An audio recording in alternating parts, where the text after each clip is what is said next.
Mhm.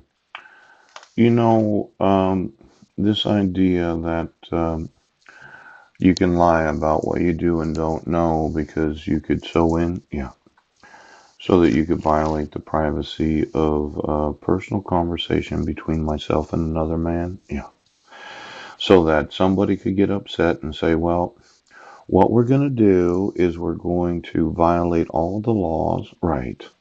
And then when he tells us that it's against the law, we're going to say he's crazy. Seems to be a big problem with this sheriff. When two people can't have a conversation without somebody else knowing what they're saying, it's a big problem.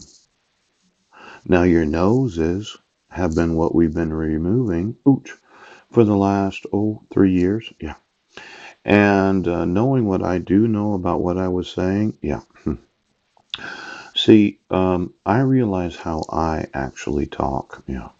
Profanity or cuss words really is not that often used by me, but I will use them at any point that I think that you need to listen to what I'm saying. Now, your noses are a problem, and that's what they want to remove.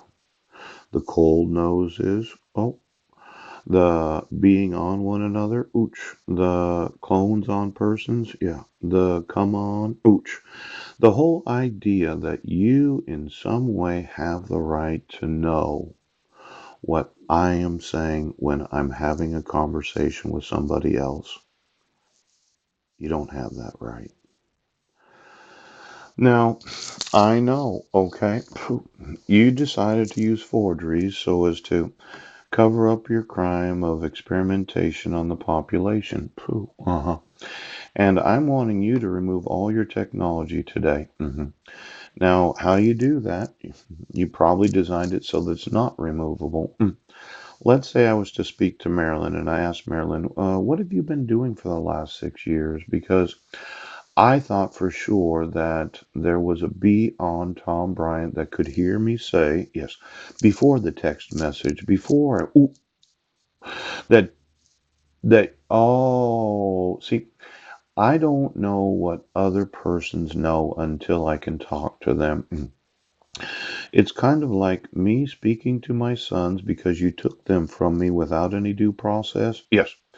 And then you decided, well, we don't have to enforce the laws of the United States.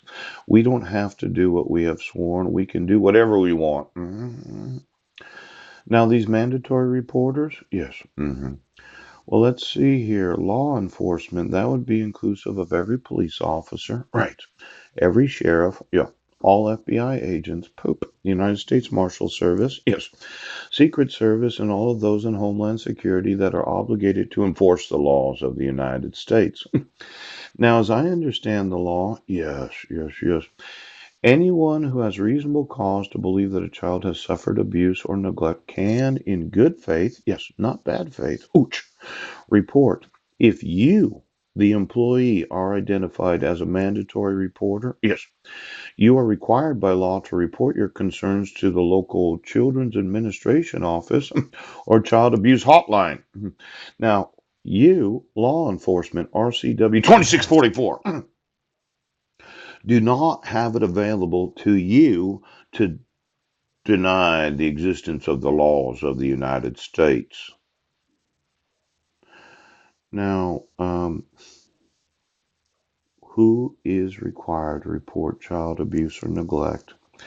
I gave you the evidence that my sons are graduating at 19 and a half years old. And you decided that you would not enforce the laws of the United States. Now, how the fuck is it that you think you can do what you're doing?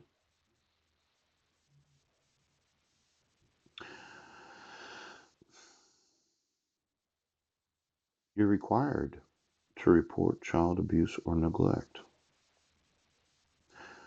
Now, I know my son's actual birth dates because I was there. I know they're in the wrong grades. Yes. I know that they've been abused and neglected because this state refuses to enforce child abuse laws. And for each and every one of you that thought, well, we're just going to play this game where we're just going to live in the deception that we've been violating the personal conversations of those that are citizens. I'm thinking that you're not. Isn't that right, Sheriff? Your noses are a problem.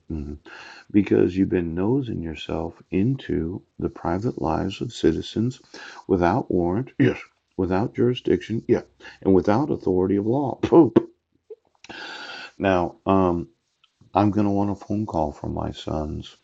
I'm going to want you to remove your fraud of a protection order, yes, that the petitioner didn't sign, and I'm going to want you to do it today. Then I'm going to want to speak to that woman, Marilyn Van Proyen, because I could be wrong. I'm going to ask her, would you like to have sex with me? Yes. And if she said no, I'd have to accept her answer because I cannot make any individual do anything against their will. It'd have to be consensual. She'd have to want to do it.